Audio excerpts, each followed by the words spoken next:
Reels वाली बहू। प्रज्ञा को रील्स बनाने का बड़ा ही क्रेज है और वो दिन भर रील्स बनाती रहती है। खाते पीते घूमते फिरते घर में कॉलेज में रील्स बनाने के कारण प्रज्ञा पूरे कॉलेज में हाईलाइटेड है। जहां उसके रील्स सभी को पसंद आते हैं, वहीं मनीषा चिंता में डूबी रहती है। एक रोज जब खाते हुए प्रज्ञा रील्स बना रही होती है, तब मनीषा कहती है, एक मिनट भी चैन नहीं है इस लड़की को। ये नहीं कि खाना तो आराम से खा ले, लेकिन नहीं, अरे थोड़ी देर रील्स नहीं बनाओगी तो आसमान नहीं टूट पड़ेगा। अरे मम्मी, इसी को तो कहते हैं डिटर्मिनेशन। तुम नहीं समझोगी ये सब। भगवान, इस लड़की को सद्बुद्धि दे। जब देखो तब टेढ़ा बाका मुंह बनाती रहती है। मनीषा की बात का प्रज्ञा पर जरा भी असर नहीं होता और वो खाते खाते रील्स बनाती रहती है। दिन बीतने लगते हैं और देखते देखते प्रज्ञा का कॉलेज भी खत्म हो जाता है। आए दिन कोई ना कोई मनीषा को प्रज्ञा की शादी करवाने का सुझाव दी जाता है। सब ठीक ही कहते हैं, प्रज्ञा की शादी कर देनी चाहिए। अपने घर के काम काज में व्यस्त हो जाएगी तो खुद ही ये रील्स और नाच गाना बंद हो जाएगा। मनीषा और प्रेम प्रज्ञा के लिए एक अच्छा लड़का ढूंढने लगते हैं और तभी विकी का रिश्ता प्रज्ञा के लिए आता है, जिसने प्रज्ञा को उसकी रील्स देखकर पसंद कर लिया था। अगले दिन विकी अपने माता पिता के साथ प्रज्ञा के घर पहुंच जाता है और प्रज्ञा साड़ी पहने हाथों में चाय की ट्रे लिए उनके सामने आती है। जब विकी को पसंद है तो हमें भी बहू पसंद है। बहन जी, आप बारात की तैयारी कीजिए। एक बार लड़का लड़की अकेले में बात कर ले तो अच्छा रहेगा। हाँ हाँ, क्यों नहीं। मनीषा विकी को प्रज्ञा के कमरे में भेजती है, जहाँ प्रज्ञा पहले से ही रील्स बना रही होती है। तभी विकी कहता है, आ गए आपके साजन जी। हमारे साथ ये रील्स कंप्लीट करती तो और भी अच्छा रहता। अच्छा जी, अब आ ही गए हैं तो बना ही लेती हूँ आपके साथ। दोनों मिलकर रील्स बनाते हैं। जब वी मीट और तुरंत पोस्ट भी कर देते हैं। फिर विकी कहता है, जब आप साड़ी में चाय लेकर आई तब मुझे लगा कि कहीं मैं गलत घर में तो नहीं आ गया। अब सही है।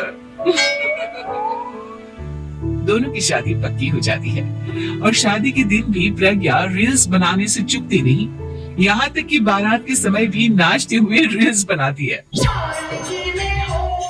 सभी लोग प्रज्ञा की तारीफ के पुल बांध देते हैं और प्रज्ञा नाचती गाती अपने ससुराल चली जाती है। सब कुछ अच्छा चल रहा होता है। प्रज्ञा यहाँ भी दिन भर हर चीज की रील्स बनाती रहती है। लेकिन कुछ दिनों के बाद जब सुनीता कहती है, बहू, ये रील्स के साथ साथ कुछ काम भी कर लिया करो। वैसे तुझे और क्या क्या बनाना आता है?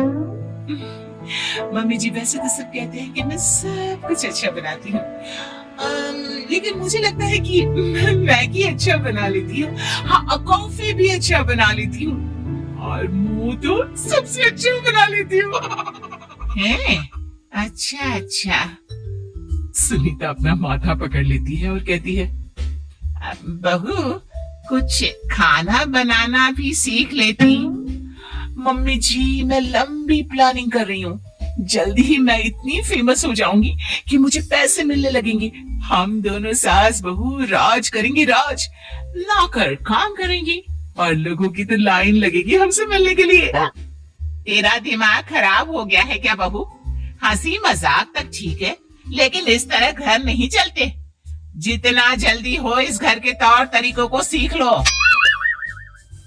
प्रज्ञा मुंह घुमाकर चली जाती है और तुरंत उसी वक्त एक रील बनाती है। ये देख सुनीता का गुस्सा 7वें आसमान पर चला जाता है और विकी के घर आती ही सुनीता उसे सब कुछ बताती है। विकी भी अब प्रज्ञा की इन हरकतों से परेशान हो जाता है। तुम टेंशन मत लो मम्मा, मैं देख लूंगा। विकी कमरे में जाता है तो देखता है कि प्रज्ञा रील्स बना रही है। विकी बड़े ही प्यार से प्रज्ञा से कहता है, प्रज्ञा, इन सब के लिए मैं तुम्हें मना नहीं कर रहा हूँ, लेकिन फिर भी हर वक्त तो ये अच्छा नहीं लगता ना। समझने की कोशिश करो, मुझे भी तुम्हारा थोड़ा वक्त चाहिए। मैं जब ऑफिस से आता हूँ तो मुझे समय देने की जगह इसी में लगे रहता है। तुम ज्यादा ही सोच रहे हो। तुम भी मेरे साथ रील्स बनाओ ना, तुम्हें भी बहुत अच्छा लगेगा। तुम्हें इज्जत से कोई बात समझ में नहीं आती क्या? दिमाग खराब हो गया है तुम्हारा इस चकाचौंध से।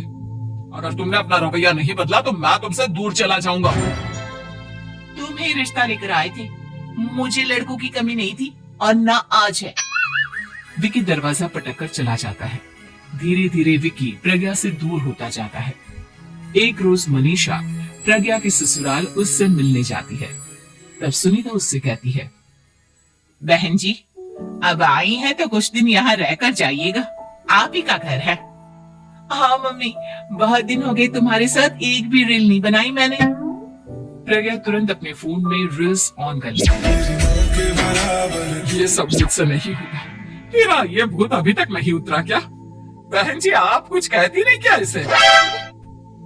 जब आप ही कुछ नहीं कर पाई तो मैं कर ही क्या सकती हूँ, सास तो वैसी ही बदनाम है। शाम को घर की लाइट चली जाती है और मनीषा प्रज्ञा से कहती है, मेरे घुटनों में बहुत दर्द हो रहा है, तू लाइट का कुछ इंतजाम करना बेटा। अच्छा कैंडल जला देती हूँ मम्मा। प्रज्ञा गाते हुए कैंडल जलाती है और खिड़की के पर्दे के पास रख देती है। मनीषा जिसे बहुत दर्द हो रहा है वो सो जाती है और प्रज्ञा हमेशा की तरह अपनी रील्स में लग जाती है। उधर कैंडल की वजह से पर्दा आग पकड़ लेता है और मनीषा के कमरे में आग लग जाती है। बचाओ, कोई है बचाओ। सभी भागते हैं और विकी कमरे की आग बुझाने में लग जाता है, लेकिन तब तक मनीषा आधी जल चुकी थी। मनीषा की हालत देख प्रज्ञा रोने लगती है। विकी मनीषा को तुरंत हॉस्पिटल ले जाता है और उसे एडमिट कराता है। विकी प्रज्ञा से कहता है, देख लिया ना, तुम्हारे इस नाच गाने की वजह से आज तुम्हारी माँ की जान जाते जाते रह गई। अब पता नहीं तुम और क्या चाहती हो। उधर डॉक्टर कहते हैं, इनकी हालत बहुत नाजुक है, आधे से ज्यादा जल चुकी है। प्रज्ञा रोती हुई मंदिर में जाती है और भगवान के आगे जाकर कहती है, भगवान मेरी माँ को ठीक कर दो, मैं कसम खाती हूँ हाथ से ये रील्स बनाना छोड़ दूंगी, बस मुझे मेरी माँ वापस मिल जाए। 2 दिन बीत जाते हैं और मनीषा खतरे से बाहर आ जाती है। पेशेंट अब ठीक है, आप लोग उनसे मिल सकते हो। सब कोई मनीषा से मिलता है और प्रज्ञा सबके सामने अपना फोन तोड़ देती है। मुझे माफ कर दो मम्मा, मैंने तुम लोगों की बातों को नजरअंदाज किया। बेटा कोई भी चीज जरूरत से ज्यादा खराब है। मैंने तुम्हें रील्स बनाने से कभी मना नहीं किया, लेकिन हर वक्त एक ही चीज तो सही नहीं है। मैं समझ गई हूँ मम्मा, आई एम सॉरी। प्रज्ञा उस दिन से रील्स बनाना छोड़ देती है और पूरी तरह से अपने घर में लग जाती है।